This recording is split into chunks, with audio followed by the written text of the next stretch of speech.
following video interview is part of the USMC Vietnam Tankers History Project and was recorded at the Vietnam Tankers Reunion in Washington, D.C. on October 30th, 2015. I'd like each of you to state your name, your unit, the years in Vietnam, and the rank while you were there. Well, my name is Tom Moad, and I was there in '68 and '9, and my nickname was Sparrow over there. And I was with Alpha Company 3rd Tanks, and I wound up being one of the flame tankers. Wound up getting corporal before I came home. And what was your rank when you first got there? Oh, I was buck private with a black mark for already being AWOL, and had my office hours, so I was labeled the SB shipbird, you know. I'm Frank Remkiewicz. Unit was 2nd Platoon, Alpha Company, 3rd Tanks, 3rd Marine Division. I was generally referred to as Tree, and my time there was from June of '68 until roughly August 10th of '69. And what was your rank? Oh, I'm sorry, I was a corporal at some point. And what was it when you first started? I started as a private. Office hours sounds vaguely familiar. Private, okay. And then got up to corporal, E4. I got Lance as a meritorious promotion. So. And the little guy. Roger, Alan Unland, 2295854. I started in Vietnam in '67, private, till '69, and I actually got out a Lance Corporal, and I was with 3rd Tanks, Alpha Company. I spent 8 months on a gun tank. At Cantien, I spent my last 4, 5, or 6 months with my partner down at the other end as my tank commander, and we had a hell of a good time. Yeah. So all three were in Alpha Company. Did you ever go on an operation on the same time together? Yes. Okay, why don't you talk about that a little bit if you want. Sparrow, you want to go ahead and I'll just add in.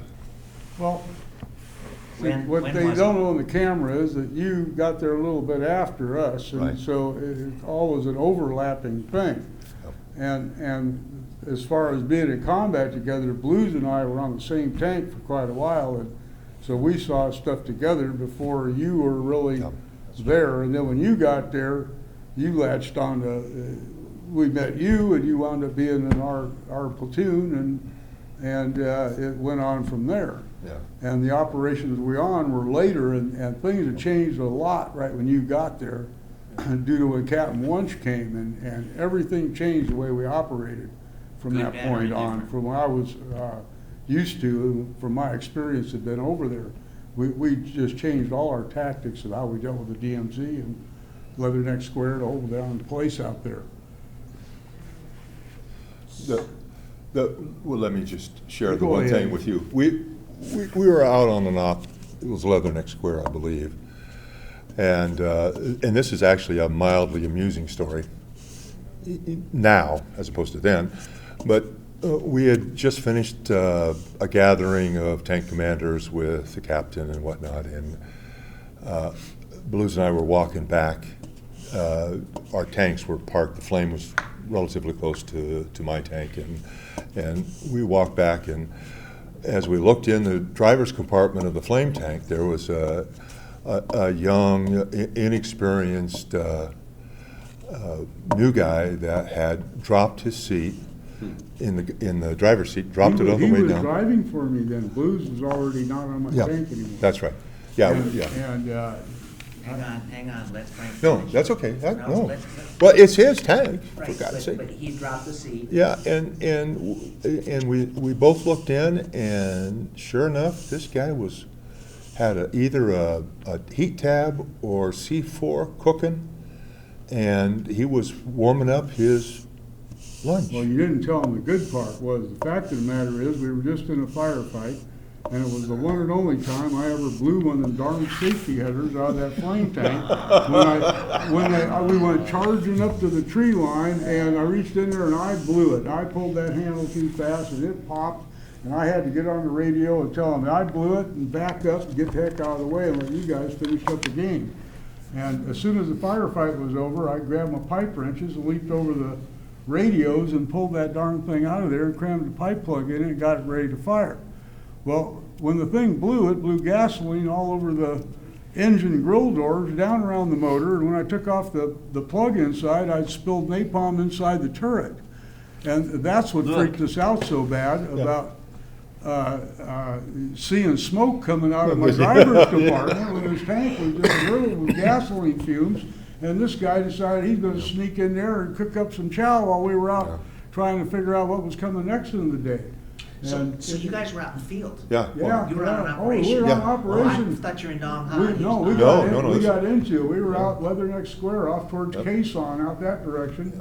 And we came up on a tree line and we caught it, you know, and the gun tanks were having at it, but he told me, go ahead and do it, you know, the old cowboy move. You guys cover me and I'll run up there and I'll napalm their butts, you know. And I'll, you got it, you know of anybody. And I did it. You know, everybody always talked about you doing it, and I went and did it. And so I had to back up and let them finish up. It wasn't a horrible firefight. It was kind of a short one and nobody got killed. And anyway, so we were out there, but there was we had a lot of body count. Yeah. I remember that. And I went out and us tank commanders were out there running over to see what Wunsch wanted to do yet, continue the day, or we're going to set up for the night there. So the driver was driver just trying to was in the stay out of the tank. way. He didn't want to be out in the Well, open. he's supposed to stay at the tank. I'm out there away from my tank. I don't want my crew away from it. We know what happens when you got all your crew away from the tank. The tanks were all running. Ask Wally Young, he'll tell you about that. Yeah. So I didn't operate with any of these people. My dealings with Frank was like the second day, man, that he was in country. And I was with Sparrow. They pulled me off. My operating in combat was up when I was in the gun tank up at Contien with Bert Travell. And when I got there, Lieutenant Cohen was still our lieutenant, platoon commander. Then he became the XO. Became the XO. So my fighting was up there. My time with Frank is first day, man. Sparrow and I are mixing up to go outside, and Frank walks up and, hey, my name's Frank, man. And I'm like, first or second day here, can I do something? I want to do something. So well, we're mixing up a big old batch of napalm. 12 feet up in the air on top of a turret. With So we put Frank up on top and mixing up for us, and he goes, hey, all right, man. We did that. So he's at 17 feet. Yeah, it was our antenna at the time. We looked at this guy. I said, well, here, have that. And he's stirring, you know. Tom Sawyer. And he's stirring like crazy, being blues. We looked at each other and hey, this guy's all right, man. A new guy, and we allowed him to be a part of us. Hey, man, he was right in with tree. Hey, come on, brother. You know? And so we got to being friends, and then he wound up being in headquarters platoon, and I was up at Contien, and that's when Captain Wunsch took over the company and decided headquarters was going to be at Contien. And he decided headquarters platoon was his platoon, and we were going everywhere he went. And you know me, I was always a Contien because it was the farthest place from all the people in the rear. And now I got the guy in the rear come up and told me I was going. Headquarters. We heard on the radio we're getting a new captain. From Dong Ha. Excuse me, from Dong Ha. Instead of being in Dong Ha, he set up. He said headquarters is Contien now. He was headquarters. And you're my guys. And so we all of a sudden went from being the flunkies that always got attached to another platoon to being the platoon that everybody got attached to. And we were running the show. It was unbelievable. It happened overnight, you know, and none of us were ready for Shipbirds it. become good, huh? American way, the American way, man. And the first thing that happened when I met him was, I was standing there when he climbed out of the Jeep, and he was sporting a really nice, pretty M2 carbine. No, Captain Wunsch. No, this is Wunsch, yeah. And I was up at Contien, I hear this guy's coming up, and I, oh my God. And so he gets out of his Jeep, and he looks at me, you know what we look like up there.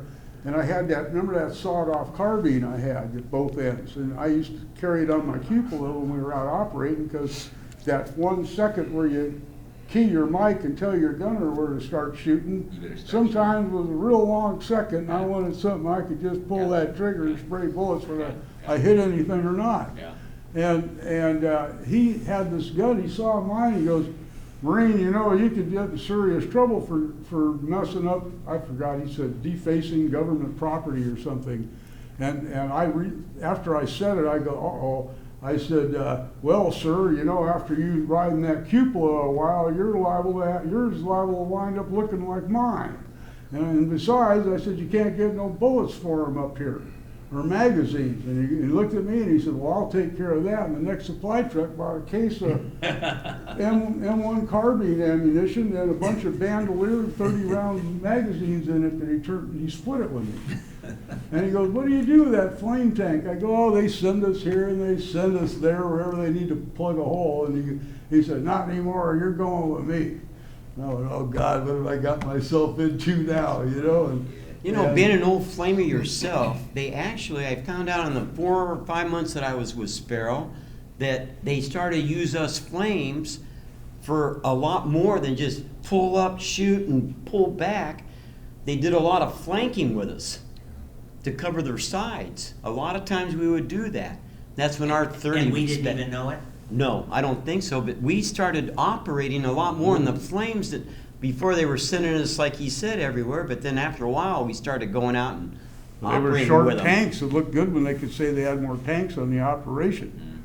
Well, whatever they did, man, they used us to benefit in operating instead of like pull up, shoot our load, and Not to mention how many gallons of Agent Orange did we spray all over that place?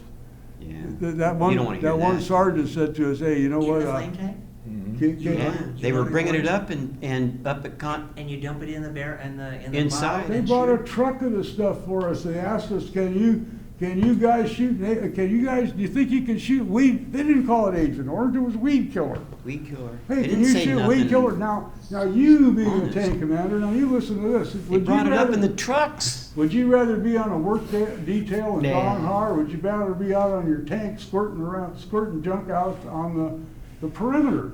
Well, hey man, let me go play with my tank. I spent a week down in Twang Tree, the perimeter of Twang Tree, spraying diesel fuel Diesel and fuel, and but napalm. If and you can napalm. shoot, Forget that. shoot diesel fuel, can't you shoot weed killer? Absolutely. So they absolutely. pulled a truck up to me and him, and we did the whole perimeter around Don Ha. And then we cleaned the tube. We cleaned the tube with the diesel. We had, that cleaned it.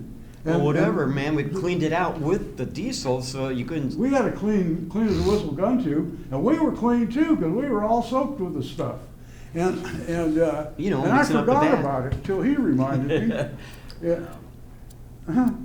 Well, that's like. How come they never that's gave like- us a big opening? They always had this little opening, man, to pour that shit into. And that same sergeant, he always had us, he Yeah. put it in them spray things, and he had us spraying all around them sandbags and the floor at Don Ha instead Yeah, of you diesel. remember he that? used, hey man, this stuff works great, man. We don't get no weed. Hey, let's spray that stuff, and everybody got. Don't you remember? Agent Orange happy, but Operation we- Thor. We were all on Operation Thor. The one, the big sweep with the night Marines went all the way around. Right. That was my first. The day it started, the C-23s came, 123s came over and sprayed everybody. Everybody was covered. I was inside the tank. I didn't even know, and that was the first. Completely covered. That was my first. And it's okay. aggressive- Let's bathe, man. You felt good. No, that, Operation Thor Tingly. was my first aggressive thing that I was on, where I got in and actually saw, Yeah, you know, firefighting. firefighting and stuff, and I think it was like the second firefight that we got in of any magnitude, the 30 jammed. And Eaton was kicking me in the back. Get that damn 30 going. And I was in there clawing and grabbing, and the cartridge was sticking out the chamber just a little bit, and I couldn't get that sucker out of there. And I pulled the gun apart. And you know, I always taught you never pull the gun apart in a firefight. And I pulled that gun apart, and I bet I did record time screwing that thing back together too. And I had it going for the end, but it was kind of over with. And he was yelling at me for taking it apart and everything else, and the barrel was cooled off enough he could grab it. And he took it up top the tank, and he had a pair of vice grips, and he was pulling and twisting, and he couldn't get that shell out of it. And they got a rod out of an ammo box from a 90 and slid it up, and he beat it on the top of the turret, and it didn't come out till the third real hard thump. And he looked at me and he said, "You did right." I can't believe, you know, because there was no way you would have ever got that thing out of here while it was in the gun, you know. And you know, he changed his tune, told me sorry for kicking me in the back, you know. But anyway, that was my first really exciting, oh my God, you know, experience where I went over to kind of line to make sure I tried to do what I thought was right, you know, and it came out all right anyway. So what else Well, is okay. Besides- Even mentioned afterwards, even after Vietnam and even after the Corps, we even bonded after that for Yeah. about maybe 6-7 months, and You too? those are and All three of us. us, and that's a long journey, but it panned out. So 50 years later, we get to be helpful. So anyway, it's been a long journey with Tree here, and we got to hook up. So this benefits. We've only hooked up with Frank in the last Year and a half. year and a half. Yep, year and a half. Yeah. Last year and a half, we were up Yeah. seeing Belmo and Travell, Travell and Bert everything, Travell. and I go, man, I got this. Let's call Tree, man. I've talked to him once, and it doesn't sound we'll ever see him. He won't get down here. I didn't know he was bad because, anyway, we called when we were up in San Francisco, and he goes, what? I go, yeah, we're on our way. We'll be there tomorrow. Yeah.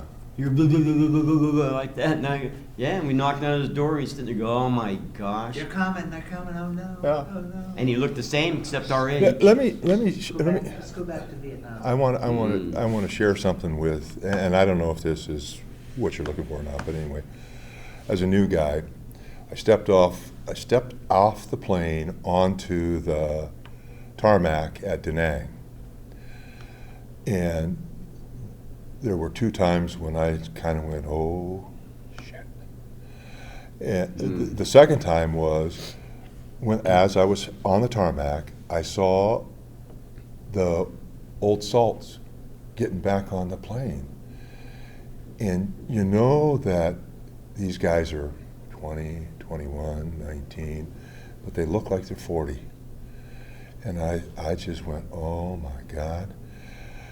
But what I heard was that if you want to live, you want to survive, you attach yourself to the old salts. They teach you how to survive. And that's why I went looking and found these 2 guys. The 19-year-olds. Yeah.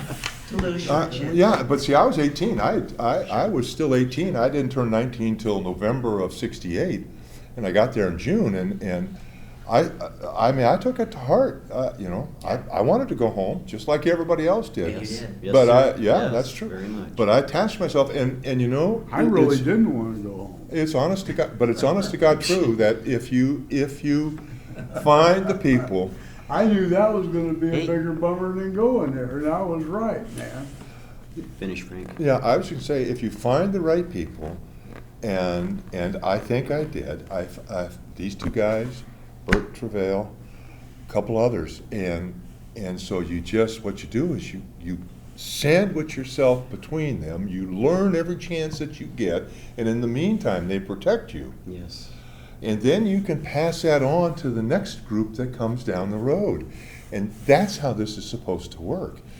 But in the process, as Blue said, you know, we got to be friends. And I don't think there's a tighter bond than having been in that situation for that length of time and knowing that nothing else matters except that they kept you alive. And on that basis alone, the friendship will stand forever. Absolutely. Yeah, look at us. I All remember, this I time, remember seeing all them you're guys on the supportive. tarmac, and I Very remember them looking at us and laughing, and I was kind of by myself, and I'm looking at my orders and asking everybody, hey, where am I going? And they'd all say, you're going up there, you're going to 3rd Tanks. Don't worry, you'll get a pair of jungle boots real soon, but they'll have blood on them. And everywhere I went, they had that same line everywhere I went, and when I got to Quang Tree, and then they said, well, you're going to Alpha Company, it'll take you long to get a pair of boots, but they'll have blood on them. And next thing I know, they're telling me, well, where are you going now? Well, I'm going to Comtien. And they go, laugh, laugh, laugh. Hey, don't worry, man, it won't take you long. You'll get a pair of boots, but they'll have blood on them. And I heard that, I must have heard that 50 times. And you know what? That's the first place they sent me. And I rode an ammo truck full of 90 millimeter up there. And that's when I met Blues, unloading the bullets, and ever since I then. go, man, where are you from? He And goes, it I'm from happened. California, and I'm going like this, and I'm throwing the 90s. We're throwing them down into our ammo dump, down in the bunker, and he goes, what are you doing? Well, here's another one. Where are you from, man? He goes, California. And I kept throwing all that round, so he goes, man, I'm from Belmont. I go, right on, man. I go, so am I. So kind of became friends from there on, but it was funny, man, throwing that 90 up there at him, and he goes, man, these are live. Throwing I it go, up to him. Yeah, that's Okay, right. Okay. Yeah, it was up and down in the hole. That's right, up and down in the hole. Who was the guy? There was a platoon, in the platoon, in Cohen's platoon. He had glasses and he had dark hair, and he said he'd been in a band, and I think he was CID, but I can't think. Ingalls. I'm not gonna talk. You can cut this out of the series. Don't go any further. No. I just wondered about that, because I remember him coming and talking to my tank, because he'd heard we'd scored a bag and was down there sniffing around, and we'll He talk was about bad. that later. Okay, all right, good. I didn't know that. Good enough. Yeah. I was with Ingalls quite a while. He seemed square. He never really taught me, but don't think Travell he's- was always the teacher. I don't think he was in 1811. And I don't know, he walked around as a corporal and a helmet Yeah. and had a rifle all the time when we left, so. Lieutenant Cohen was still there when I went up there. Me You too, were there. me too. Well, And But I don't even think Travell knew. Cohen didn't leave until, he pulled out his little book at reunion and goes, had on there private mode. And he Yeah. had the date I Yeah. showed up in Yeah. April. Yeah, and the day Yeah. you left. But No. No, because you stayed there and he was still there. No, actually, I didn't stay there very long because they put me on Alpha 1-3, and I remember we never went out and did anything. I think we came to the rear with it for a makes a Q lot of check or sense. something, and then they put me with Frank Eaton on the flame tank. And so once I gunned the flame tank, you know the deal. Nobody knew how to run them, and nobody wanted to be in the darn thing. They You know, gurgled. they wanted to run They a Molotov cocktail times 10, and I said, that sounds like the place for me, is somewhere where nobody else wants to be. The fact of the matter was, Kantian, flame tank. Think about it, huh? and I liked having my 30 next to me, not somebody else running it. And you know what, I pretty much fit into the thing, and it was the plumber's nightmare, and so I got me a pair of pipe wrenches. Thank God. And hid from the guys in the rear, because they said they'd court-martial me if I messed with any of it, but I kept it going. I don't know what their problem was. Anyway, so I wound up on that tank, and then when Eaton rotated home, they didn't have anybody to run it. And they kept telling me, well, Aftermath? I named it the Aftermath. When I got on it was a baby burn. Okay.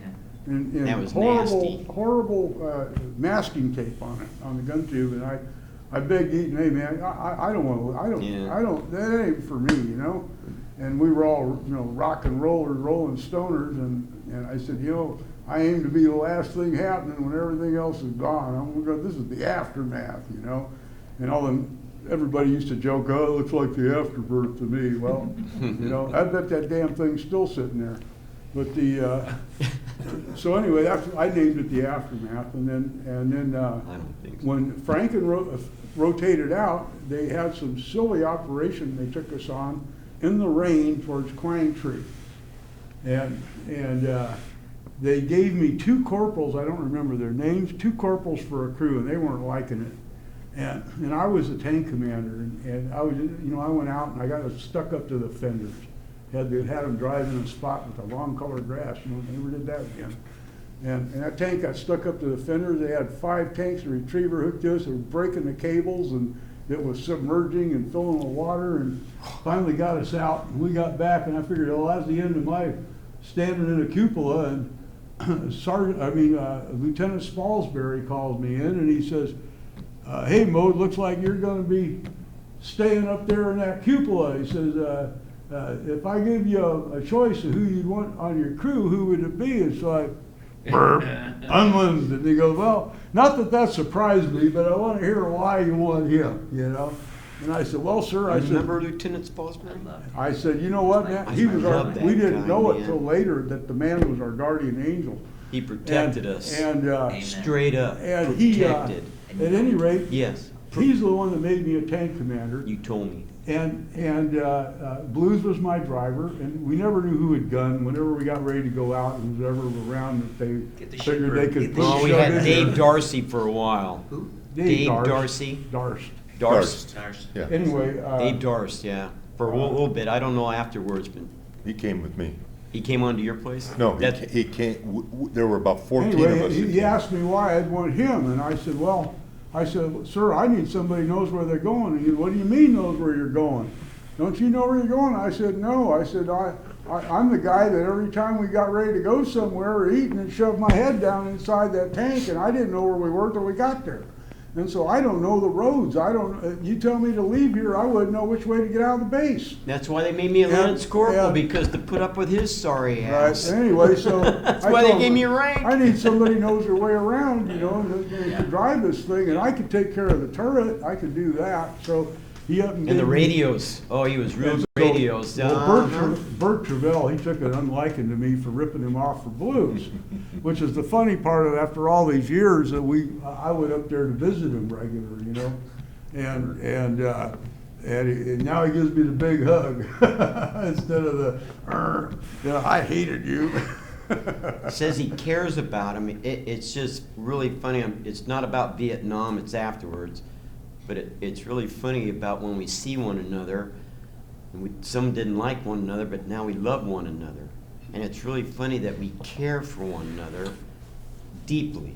Oh, I told him. And I it's said just even when I didn't Makes like me feel him, good. even when I didn't Very like good. him, I told him there was nobody I'd like to see it better online with me than to see Bert down the way, because I knew no matter what happened, he was going to be aggressive. And to me, he was a major hemorrhoid. Yes. Oh, we all didn't But I like was him. safe. But who else would you rather be in Oh, combat with absolutely. that Well, maniac? it's like a guy who's really, really stingy. You'd want him to run your checkbook, Because Yeah. he's going to pinch every penny before it goes out, and he's going to keep all your money for you. Can we tell stories about that? Sure. Sure. So I'm with Bert. I'm probably 3 days into it, and We I'm love you, Bert. gonna do guard duty, Bert. And so Bert says, well, what you do, Blues, is, Bert, by the way, is the one that named me Blues. Anyway, Bert says, couldn't you come look, in kid. and you scrub. Bert had this big red mustache. You come in and you That's right. go like this to it. I go, yeah, all right. And so I went in, man, it was his turn.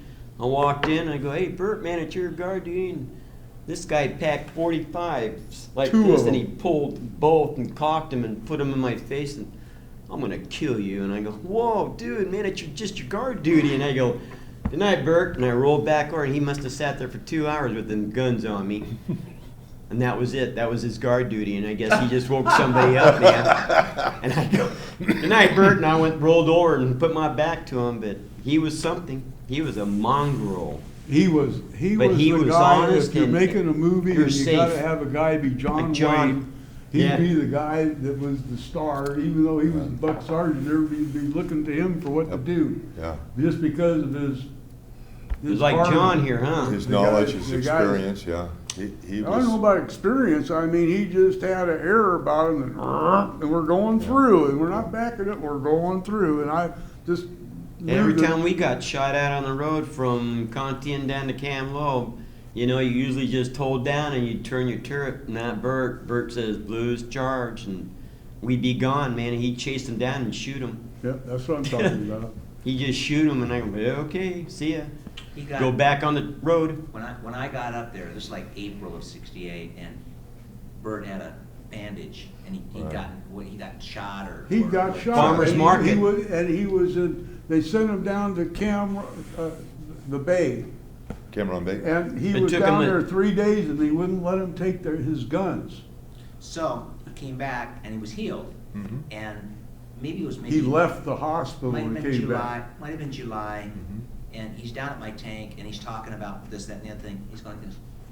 He always scratched it in front of all the brass He to wanted let him know everybody he to had see the his scar. scar. And John, 50 years later, Bert, what's up, Blues? He still does it. He still Yeah. does it, Dad.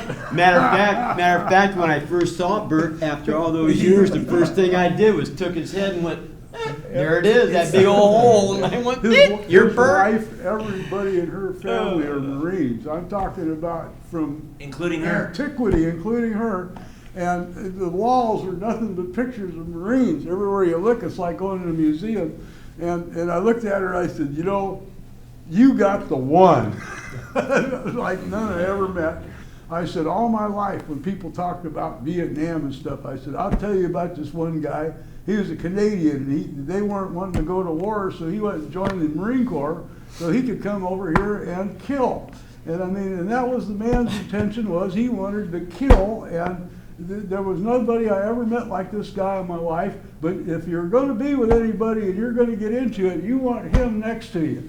And So besides all the fighting then I and wound all up the things being that we friends did with to this be old helpful with Bert, he was a good teacher. Yeah. And that was good. That's what they gave Bert. He was a teacher. You'd keep him for maybe a month or 2 months, like Virgil Melton and Ed Myers that I remember, and then Ingalls, but Ingalls never progressed. But these people went on and had their own tank. Bert taught them radio and how to gun and how to kill. Chewy Bonilla, Dan McCartney, there's a bunch of older ones. Older Yeah, ones, yeah, yeah, yeah, that but Bert all had taught and same- stuff. I'm just yeah, saying or from my sort of time, but yeah, yeah. I'm just saying from my time Back on. to the Salisbury story, right after he Oh, that blues hooks on the tank, they take us out in this other screwy operation in the rain down by Quang Tree. Of course, we're the last tank because we're just I hope Oh, their guys flame are all right. tank. And Salisbury takes off across this big like meadow where it's like a creek rolls into it. Down he goes. And, hey, next one. Meow. It's just about up to him, and down he goes. How many tanks did they get stuck? They got the platoon. The whole platoon was stuck. And they Take told the us, flame. and he calls me on the radio, and we're standing there watching this, and Blues looks at this gorge over on the left. I mean, it was a gorge. It went down, over, and up about the length of a tank. And he goes, Sparrow, I think I can make it over there. And you know all the And sand, I go, that's "You're-" what it was I the said, sand. You're kidding me, man. I looked at it, I go, you're kidding me, man. This thing, they ain't supposed to do that, you know? And Like he a goes, frog, I made think it I can jump." do it, Sparrow. I think I can do it. And just then Salisbury calls me up and he says, well, one deuce, you might as well try it too. He said, the retriever's on the way. And we just take off the other direction. And he said, one deuce, and then he quit talking. And we didn't answer. Watch it. And everybody's watching. Now, you know, everybody hopes we don't make it because we're the shitbirds, you know, at the end Son of of the a watch. gun, man, we're all stuck there. And I swear to God, we went down into this thing, plop, bang, and we go, and this maniac drives up this thing. All my boxes, you know, the boxes were hanging off. And I'm going, oh God. And I'm trying to hang on myself. All your food and all the sea we went rats. up and the track started spinning and he went back and forth until Jumped he it. ate the dirt off the edge of the hill. And the tank crawled out straight up in the air. And when it came down, he goosed it and hit high gear. And we went busting over. Nobody ever said a word. And we drove over and I backed up to Lieutenant Salisbury. And he looked at me and he had the grin, you know? And so we made him happy that time. And then they decided So we they're gonna started have a- pulling until they got there, but you know, the best thing Salisbury liked was that we, you know, were up above, so we could see what was coming, and that's what he was grateful about. And then from that day on, man, it was like, yeah, I'm taking care of these And guys. then we Even when we got back from the Nam and we went back to the world, Lieutenant or Captain Salisbury, I think at the time. no, I'm he not was too still sure. a first lieutenant. Yeah. Because I checked in. He came over and he still took care of us at 5th Tanks. Yeah, he did at 5th At Tanks. Fifth- still took care of us. Out of all the people that I know, there's just been a couple of lieutenants, and I give this guy my hat off to. Yeah, So. yeah. And then we got back to Dong Bless his Ha. heart. And there was Bless his typhoon heart. time, and they had us parked over there next to that, the armory building, so it wouldn't blow down. And the wind was blowing, it was raining, and they decided they're having a battalion inspection, the colonel's coming around. And You were down there. Me and What's up, Blues, Charlie? Up at well, me and Hemlock. Blues were sitting there. I forget who was there then, but there was Typhoon, quite a during that few of typhoon, us down there. September And all the It was after the monsoon, so all the tanks were muddy and dirty. And all the big shots are laughing at us. Say, listen, after this inspection, you and Sparrow, they're gonna split you up. And You blah, had blah, it. blah. Yeah. And so we walked around like we weren't doing nothing. We went out there, we put the tarp over that thing, and we took napalm and mixed it up with water and made a bunch of soap, and we started at the top of that white tank and all that old greasy crap inside. None of them flame tanks looked very good when you open the hatch, and we made it gleam. We cleaned the boxes. We made it gleam. We cleaned the dang boxes. We made it gleam, Now, that whole tank. I'm we doing busted 8 our months, asses. 9 months in the gun tank. They put me on the flame tank with Sparrow.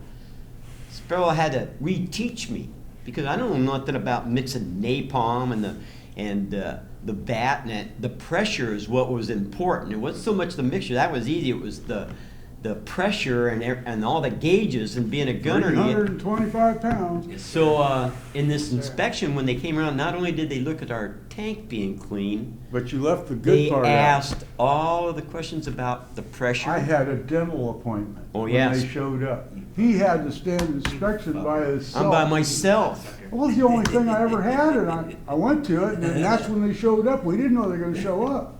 And he had to stand Was this in inspection. Dong Ha? Yeah. Yes, On the Don ramp? Hop. Yeah. No, The we Bloody were Dirty next Ramp? door to the. No, not the armory. ramp. What was that other part? Everybody else was over here. They parked us by ourselves next to the building because that typhoon came through blowing. The maintenance building? No. Where the armory had the was, tank- where they had all our gear and our weapons when we checked them in. Then there was The 2 other sections. side. We're in the tank park, and then right by the tank park, then they had the Armory, the our company offices. office, and then was the and Butler then what's that building. next little section right there? And they had the tanks. Well, we were by ourselves. Was it a bunker? No, It wasn't all sandbagged in? No. Okay, No, I it was remember. an open I remember. lot. I don't know, sorry, fine, but go. That's only what I remember, John. Anyway, I they could be went- wrong. I could be talking about they the went- park lot in they- East LA for they all I went, know. and man.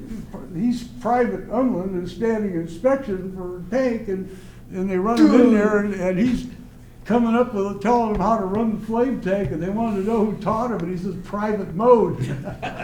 We're both privates. We're both privates, see, and I wished I'd have been there to see Spalsbury's face standing in the background, going, hey, because everybody was ragging He's on like him for saying, putting us, thank you. My boys. He's ragging on saying, him for thank putting us you. together, and we made him shine, and we Yeah, we they did. said we had the best tank in the battalion.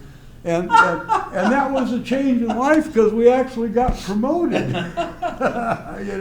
So that kind of erased the shitbird part on us, and all of a sudden we started being Yeah, okay. but how do you be a Lance Corporal? I went, because I hooked up with Tom, I went from Lance Corporal over 2. Not Lance Corporal under 2, Lance Corporal over 2. Yeah, in fact- That was a in fact, big pay raise in most Lance Vietnam. Corporals- Don't you make Lance Corporal like 6 months after you get PFC or something? Isn't there an automatic? Well- Yeah, normal- something like that. Normal, Almost. 9 months. Not 9 months. necessarily. If This is you all the have second time If around. you have an office hours, you got Normal. the black market, so Dog, anybody man, else, listen to it. anybody else Good with conduct time and ribbon. grade gets it before you. If you have a black mark. Right, no. Oh, this I'm guy's just- got the Normal, black if you're gonna mark. end up with a good conduct ribbon. Oh, I got the okay, good so- conduct ribbon. They didn't give it to him. I didn't get one. You did? It's the way Yeah. he looks, yeah. With office hours? Only one, I mean, Oh, article. okay, all right. Just Article office 15. hours. You went AWOL, you got restriction for a month. Okay. I went to We're Port, recording this now. John, I went to Portsmouth after you and I left one another, after you and I were done being and traveling in the same thing. Yeah, That's how we got split, man. I got busted there, and that's when I went to Portsmouth. Portsmouth and stuff. And then when I hooked back up was Vietnam, and then when you came home So you went from 5th Tanks, H&S 5th Tanks to Portsmouth? to To Portsmouth, Vietnam? back to 5th Tanks, Then to Vietnam? and that, I don't know who the colonel was, but that guy, he was like Lieutenant Spalsbury. I walked in shackles, and he told me, I think you can still do it. And he sent me back over, and I went to Vietnam that night with some kid that escaped 4 times from Vietnam, and I got on that plane, and I'm in shackles, and like, oh boy, On the plane? on the plane. And then once we started up in the air, the guards came over and undid us, and Because you weren't going anywhere. no, I'm going to Vietnam. And then when I hit Vietnam, What date was that? Roughly? man, that was December 67? the 67. 14th, December 67. Okay. You got there about 3 weeks Yeah, it was before. right after my birthday. I Yeah. would've got there a month sooner if I hadn't screwed up. But that's why you and I, because you and I, it seemed like you and I were doing the same circle in. You were following me. Because when we came back, remember we went up. I tell everybody, I go, yeah, we were in our uniforms and we went up to turn our thing in and we went by the frags, man, and they let all them frags go in, and John and everybody in that truck. And then we ran in that accident. Those kids came down. Yeah, they were hauling ass, and the truck we were in went way over this way. Are you talking about When you and I went up to turn in our paperwork and get paid. But the kids banking in the tank. That was on Route 1 during the when the gook tank truck ran into my tank. Yeah. That was the gooks that came over the hill, and they thought they saw a gook tank. It was the Arvins, and they thought it was an NVA tank, and they crashed into my tank. The guy went and crashed into my tank. You remember that? That was during the morning of one of the rat patrols. Rat patrols. Man, that's why I come to these things, because And the I'm Arvins went learning. all over the road. You see, I'm learning, so all the things that were compressed and gone, So I get on the radio and I call Spalsbury, because he's a battalion maintenance, and I said, Lieutenant Spalsbury? Yeah, he was He said, what'd you do now, Ware? He said, a fucking Arvin truck ran into my tank. And he says, I said, I need you to bring down your cutter. And he says, I'm having breakfast, I'll be down in a second. So he came down, and he wanted to say goodbye to me. That's why he came down with the cutter. See. He said he wanted to say goodbye because I was leaving like 2-3 days later. In fact, I think I left the next day. Well, I seen you right then. I was in there for a short time, right about that. I remember now, because Spalsbury did. They put him back into maintenance. I remember that His now. maintenance officer. You know, one day I got called in the company office. We just got done putting the motor back in, the oil, and getting ready to head out. He goes, hey, you got your tank about ready to go? And I, yes, sir. And he goes, hey, when you go on over to the fuel dump, you don't mind if I drive it, do you? And I go, well, Spalsbury. Yeah. sure, sir. Do you want to drive the tank? I'll come get you and get it running. And so he gets in it. Moose was on it, and we went over to that fuel dump. Clever, that fuel dump, to put it at the end of a airstrip. I watched C-130s come at you. Right next to the ammo dump. Yeah. Anyway, You remember that, don't you? Yeah. And so we pull up, and there's a Chow Company truck in front of us. And Spalsbury looks and he pulls up right behind. I said, oh, here's good. He pulls up real close behind it. And he says, tell Moose to get in the back of that truck and toss me some of them boxes. It was filled with boxes of steaks. Oh my God, I did some crazy shit over there, but my life would have been stealing out of the mess hall truck, and here's my commanding officer telling me, hey buddy, go do it. Okay, sir, and anyway, well, you're just the driver, I guess. And anyway, so I turned the turret, so you could reach through and he was passing those things. We got like 7 cases of steaks and took them back, and he sent them out to everybody, But he was something. You think Mr. Straight-Laced be the officer, and he blew my mind, man. That was pulling off something. The way I he wouldn't have cared, done. you know what I mean? And being an officer, you Was a Mustang. But then I didn't didn't know that. that. I did not know. I didn't That's know why that. he cared. When Son I of a bitch. See, got the love 5th this. tanks, I put in to go to Del Mar. I got orders of 5th tanks instead. So I get back, Can you imagine him being at tank school? I had a good time. Yeah, Anyway, we I didn't realize Peavy went the same time as you, so I was with Peavy and all them other guys in that picture. Matter of fact, the picture that they were showing you, the guys, they're all hanging on my upper rack, the one I fell off of. Oh, you mean at tank school? And At tank school. Yeah. I'm going, doggone, man. You got to bring me back up on where I was there. So Spalsbury stealing steaks. So I got orders to 5th tanks, and I was walking up the steps to 5th tanks. It looked like a Gothic building. And who comes out the door but Lieutenant Spalsbury? He's my commanding officer again. And I haven't saluted anybody. I just put my first uniform on. I got my orders. And the man comes out and he goes, Sparrow, and he puts his hand out and he shakes it, puts his hand on my shoulder, and gives me a good handshake. And the first sergeant looks at me and says, Marine, don't you know you're supposed to salute an officer? I'm in Did back in the Spalsbury- real world. Did Spalsbury say anything to him? And Spalsbury Yeah. said, First Sergeant, I want to shake this man's hand and welcome him home. Well, that went all right, except for my first duty was 30 days of guard duty as Sergeant of the Guard, Christ. 4 hours on and 8 hours off without a break. That was welcome home Sparrow. That's how it all started, coming back to checking in. And I was going, damn, I should have signed them damn extension papers and stayed out there. And that's when I got the letter saying that you and then Wunsch and everybody got hit real bad, you know. And Wunsch told me, the war's over, the war's over, you need to go home. Would you? I think what I'd like to do is get Steve Dowdell on tape. Steve. Dowdell. Uh-huh. You may have an article that I sent to you on this young man. He and I just want to be a tanker. Yeah, it's going to be in the next sponsor. Okay. He was Is he here? Steve? Yeah. Well, Steve's dead. Oh, That's why I want to get him on tape. got it. We went through a basic ITR tank school together. We shipped over at the same time, and we were best described, I think, as probably TET replacements. We landed in June of '68, and it was that transition period of time when a lot of folks had gone home, and they were replacing the tanks coming out of way and all that sort of thing. And there were probably 14 or 15 of us.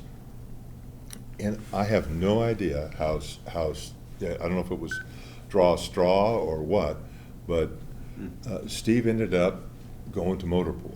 Not motor pool, I'm sorry, MPs, military police. And he struggled for months trying to get out of the military police. He was a tanker, he wanted to be a tanker. And we weren't in the rear very much, but when we went to the rear, he'd come over and he'd talk and he'd say hi, and we'd talk a little bit about what we were doing and how we were doing it. And all he would say is, geez, I wish I could be with you guys. And we all said, yeah, well, come on down, we'd love to have you. Finally, it's June or July of '69, and they released Steve. I think they released Steve to come over because we were so short-handed because everybody was rotating home. Blues and Sparrow were gone, and Bill Franker was gone, and there just weren't. There weren't very many people, and yeah, he was gone. So we all he came over, and you couldn't have found a happier man. He was delighted. He finally got what he wanted. He got to be a tanker. And we went out on I think the 25th of July, and by the close of business on the 28th, he had been killed by an RPG. It was just that fast. Initially, his first operation as a tanker. First operation. First time inside a tank, basically, in Vietnam. Yeah. Boom. They had put him in the gunner seat. And I'm not sure if he was on Ralston's tank or somebody else's. I'm sorry, I don't really remember. But Well, you did pretty good when you weren't driving into bomb craters. yeah, that's He's the true. one. If you ever heard about it, it was after you left. It wasn't a bomb crater. It was a gorge. He come out of Come a hedge on. road and right into one of them I went over a hedgerow. 2,000-pound Yeah. bomb craters. Yep. But here's the good part. They ran the gun tube into the other side, and the breech come back. We tried to spit out the live round into the radio. And it was kind of exciting to hear about it. And Renfro, I think, pulled you out, and I stood over watching you. Somebody pulled me out, that's for sure. I don't think it was me. I think I went, but I was over there looking at you. I was the one, I want to go on record as saying there is nothing more embarrassing for a tanker than to have to be hooked up to another tank so that they can pull you anywhere for any reason at any time. Or be behind the retriever.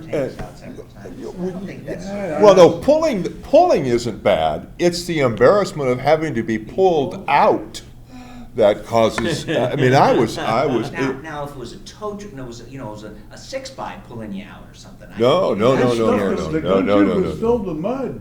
There was no reason, we. How deep, how much dirt you get out of that gun tube, We had to man? clean the gun I mean, tube. It you was just pretty stuck full, it right yeah. to the side, real cool.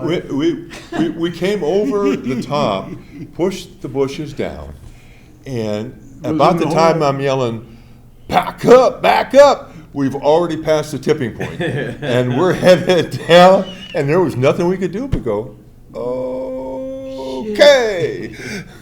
But he got to be the heaviest stuff I ever saw over there was when we went out. And I didn't know until just a couple weeks ago what the thing was all about. That Hamburger Hill story with the Army walking into the Vietnamese regiment, that was 2 regiments supposed to have been. They just released a disc that shows all the small action units over there, all the notes from small units. And they showed our stuff. And this guy that's working for me went back. I told him I was in a heck of a deal back in May of '69. And what it was that Ashaw Valley. You told me the name of it. But I didn't know that was the name of the hill. I thought that was down south, that whole thing. I didn't know it was by me. And we were out there roaming around the lunch style, and it changed. We remember how we always was hooked up with different grunts. All of a sudden, we were steady. We were wound up with Ollie North's platoon, and they were Kantian. And while we were Kantian, we played a game different than before. The grunts would be out, and if they called us, we were playing hot shot. Go get it. Reactionary force, yeah. And we would hit it like scrambling for the jets, and then tanks. We just fly straight out there. Don't worry about anything. Just mow everything down. And we would scramble out there and get his guys and bring them in. And that's when I told that story at that reunion about coming back, and it was getting dark, and I was second tank, and once went over this weird log. Tank were all funny, and I told my driver, I said, get I don't even remember who was driving for me then. I said, go around the left of that, man. I broke track, and you're not supposed to do that. And I broke track anyway, and he looked over at me like, what do you think you're doing? And I looked at him, and we both told our drivers, kick it. And the race was on, and we were running down trees, and you had to do it at the right speed, and maybe 20, 25, we'd speed up and slow down a little bit, and we were mowing down the trees. We had the grunts on the tanks, and they were all yelling at their buddies on the other tank, and we were running back and forth, neck to neck, and you're trying to get to that Kantian road, and you turn right and head up home. And all of a sudden, I looked over, and I seen them hit this one tree that crumbled. And all of a sudden, they're not with us. And I looked back, and their tank was rolling to a stop, and the driver jumped off, and the tank was still rolling. And all of them jumped out of the tank, and they were all ripping off their clothes and getting naked and slapping each other. And that's what woke everybody up at the reunion. And then what they did was they hit an ant tree. And it just crumbled on the tank, and everybody was just full of ants, and they were bailed out. And once got off that thing, and I backed up. We're all laughing, of course. And he looked up at me, and I knew I better quit laughing. If he would have ordered me to get off that tank, I'd have told my driver to drive off. Man, there was no way I got off and let that man get hold of me. He was something. Ants a fire, boy, I tell you, huh? I think probably we've overextended our. Welcome. Yeah, probably. Is the light still on? Yes. So, Red one. Thank you guys. You're welcome. Thank you. Thank Was you. that fun?